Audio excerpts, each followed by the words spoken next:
points is this compass plant. Compass And plant? people really don't know. Hey, Lila, people don't know a lot about compass plant, but it grows, this about this tall, but its root system is another third longer. And it's a fantastic plant. It has great big sunflowers on it. But the story is that the pioneers used it for navigation and getting across the prairie because it orients itself to the sun. Sunflowers do too. And they could use it as a helpful guide. And so this is what I'm using for my framing as a base plant. Okay. And it's real punky. It doesn't take nails and it's tricky to work with. But I don't think anybody has ever had a compass plant frame. No. And I don't think anybody's had one that's compass plant and reed and rush, or with this is the string is nettle. Okay. Indians used Is it a nettle stinging nettle? yeah, but you can work with it without getting any burn. But this is the compass plant, and these are reed. No, these are cattail stems. Okay. And this one sold today. The idea behind the paper is that I didn't have paper making instruction when I was going to school for this stuff. It wasn't taught. And I realize now that's a big hole in my own development because I used paper, but I didn't know how to pay attention to what its quality really was about. And since I'm a mixed media artist, I do watercolors, I do printmaking, I do photography on it, I draw on it, I paint on it. I needed to know more about what surfaces I was working on, plus what can paper be made for in a sculptural way. And so some of the stuff in here is three-dimensional, and you can even make mix concrete with the paper and make papercrete. That's a wonderful growing industry. It saves on money, and you can recycle plants that grow natively in the area to make it. And so the history of it is wonderful. These are the three natural things I make my frames out of now. This is compass plant. This is cattail, reed, and this is red cedar, which is an invasive. Oh, okay. And so Well, that works out well This is then. okra, which makes wonderful paper. And the way I determine the quality of the plant in paper making is like your hair. Your hair is a beautiful texture, and has a fine strand to it. And so when we're making the paper, whether it's from milkweed, it's a wonderful fiber, it's the fiber quality that counts. Okay. So the story of this is that I need a paper that I understand and have a feel for that's right for the media I'm using. So if I want to put a photograph on it, like this one here, then I can do that. This is part of a bridge that goes over the whetstone, and since whetstone is a big subject in our lake survival, Yep. I've done a lot of artwork on the whetstone, and there's a incredible beauty on the whetstone if you kayak it. So yeah. So there's more down here. This is cast paper, and it's made out of barley foxtail, which is a weed that farmers do not like because the spines, the foxtail spines, will they'll stick in the lips of the animals that eat it, and then it gets infected. But it makes a really, really nice paper. That is a piece of that's a piece of foxtail barley. Okay. The whole back thing and that little bit of round color in it is Yeah, it's- that part of it or something you put in Well, with it? it's the swimming buffalo, which I use a lot as an image. Oh, okay. And this piece is made for a person that I know is soft-hearted but hard-hearted too, which is the way most people are. You got to find which side they're on while you're talking. These are asparagus samples, and this is the paper. This is the stalk. When you separate the fiber from the stalk, it's like this, and if you just mow it with a lawnmower, it turns out like that. So it's things we don't think about very often. This is a kite that I made based on hope during COVID. And It Okay. actually flies. And strings up here, but it's all made out of the Ortonville Independent and the stories that they had about COVID. And so I put that online and flew it online, and it stayed in the air. This piece came with my Hollander beater, which is over there. That's what I use to make the paper. Okay. And a guy makes these by hand in New Zealand. We'll have to go over next to Yeah, that. Next. but he I'll- sent this woodcut, which is Australian, or New Zealand, I should say, Okay. with a really nice letter, which was a nice surprise when that Hollander beater came. Did he put it? Is that his actual letter? Yeah, he Oh, put it on wow. his own paper. Wow. He's the coolest guy. He makes really nice paper. And this is like, it's so fine and so thin. Oh my. Who at 16 had an ice boat on Big Stone Lake. And he went out in the winter, of course, Of course. Yes. and he got out far when the blizzard came. And so he was heading back to Ortonville, and he crashed into Skeleton Island. Oh, so And that's so why you here's have the skulls, skeletons on And there. here's him hunched over trying to light a fire by his ice boat that's all crippled. And he had to wait out the storm on that island. And he said, you know, I'll bet you I need a smoke. Maybe grapevines would be good to try. And so he about did himself in on grapevines. He tried smoking grapevines. Yeah. So on that, that's your framing, that's your drawing, that's your Yeah, paper. It's a linoleum print. Okay. And so anyway, what I need to know if I do a watercolor, how's that paper going to behave with the watercolor paint? Yep. Or if I incorporate, this is an invasive that's in Ortonville. These are the seeds from Japanese knotweed, and it's Okay. growing in Ortonville. But it is one of the most brutal plants on foundations of buildings you can find. But Dory Skolbeck is in this picture, and because she was into plants and she really cared about things in our environment, I put the knotweed around her picture that I used up at Northridge for that Northridge project I did with the senior citizens. Cool. Yeah.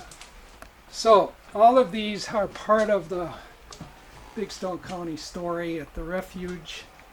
There's a horseshoe bend and the granite outcroppings. If I get a coarse paper like this one over here, I think that the coarser the paper, the better it will emboss. Okay.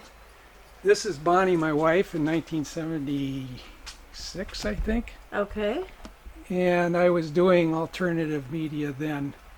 And so I wanted to keep that image alive and put it in some of the current work I'm doing. This image, this guy is a cutout, iron cutout, Okay. that's south of Ronglians. And there's a little dog in there. This is my dream as a kid, of being on a horse with my dog, up on a hill, looking at a beautiful sky. And so that's my piece. This is So is there a picture of you doing that? no. Oh, come on. Why I had hasn't to somebody find- taken... I had nobody photographed in my family in those days. My grandma did. This is a tramp frame, and it's original from the Civil War days. And my frames are based off of this style. Okay. So, swimming buffalo is an image that buffalo used to cross the lake in the water sometimes, or they would get caught in the mud in the springs. You'll find buffalo bones in the springs along the lake, Okay. and they'd get wallowed down. But I've been thinking about buffaloes a lot, and online you will not find a swimming buffalo that's viewed from underneath, swimming above you.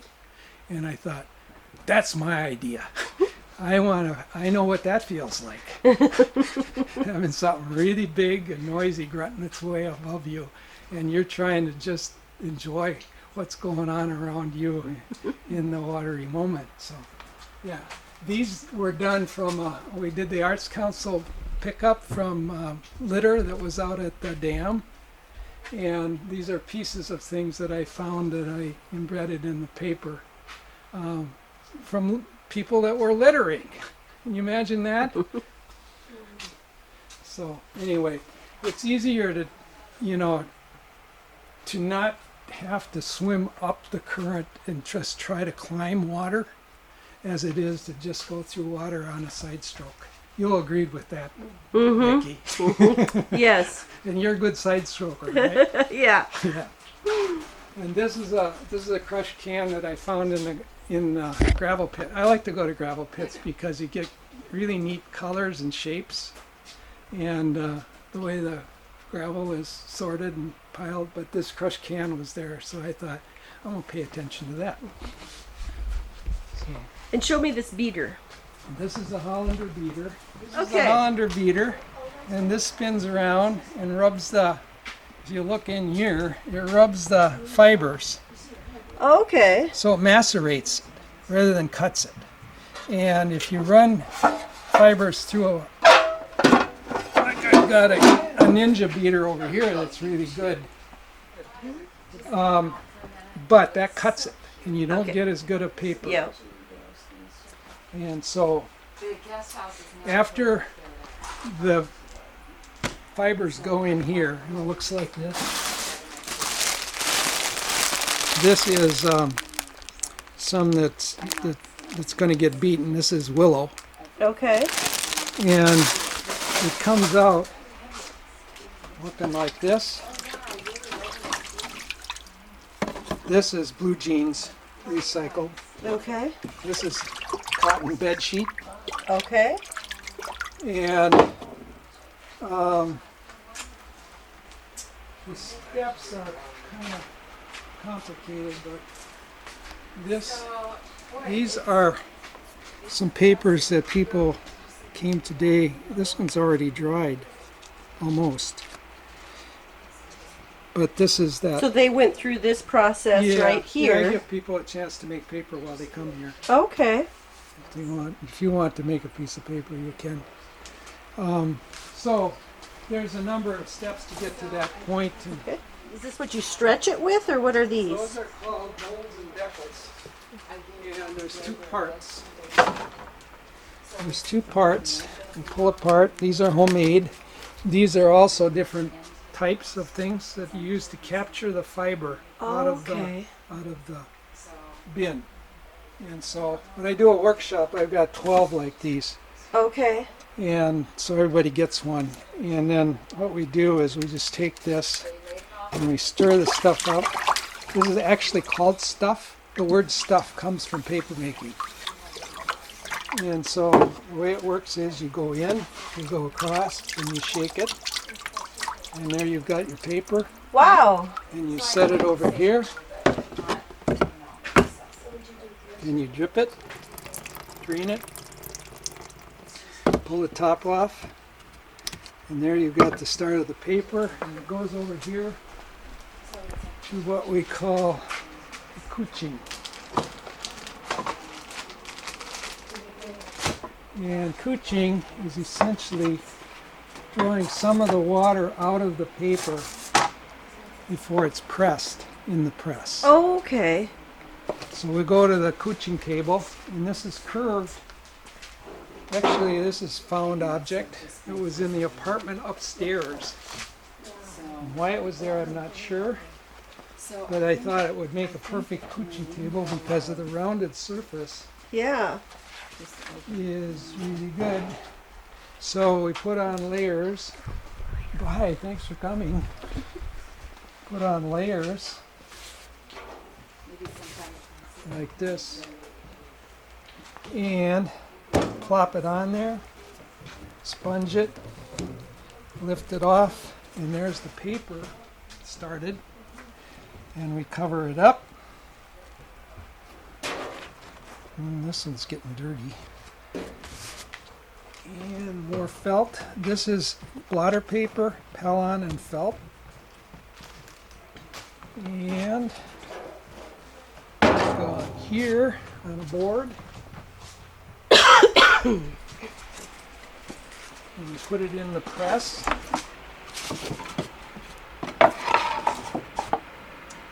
And press it down.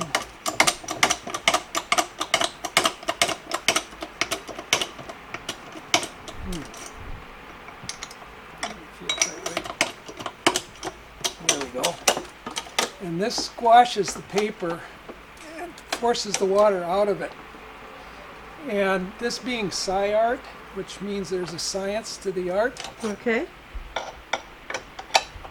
water essentially is hydrogen and oxygen. And hydrogen and oxygen exists within the plant fibers. Yeah, apart from the water part, it has its own. And there's a chemical bonding that happens at this stage. Usually I leave it in the press overnight because it's like glue. Hydrogen and oxygen are glue in nature. Okay. And those atoms fuse. And it also causes the fibers in the paper to interlock like this so that they're crossed. And that's what gives the paper its strength. So we've got the paper on here, and then I transfer it. Spread a little bit. Transfer it on here. Roll it a little bit.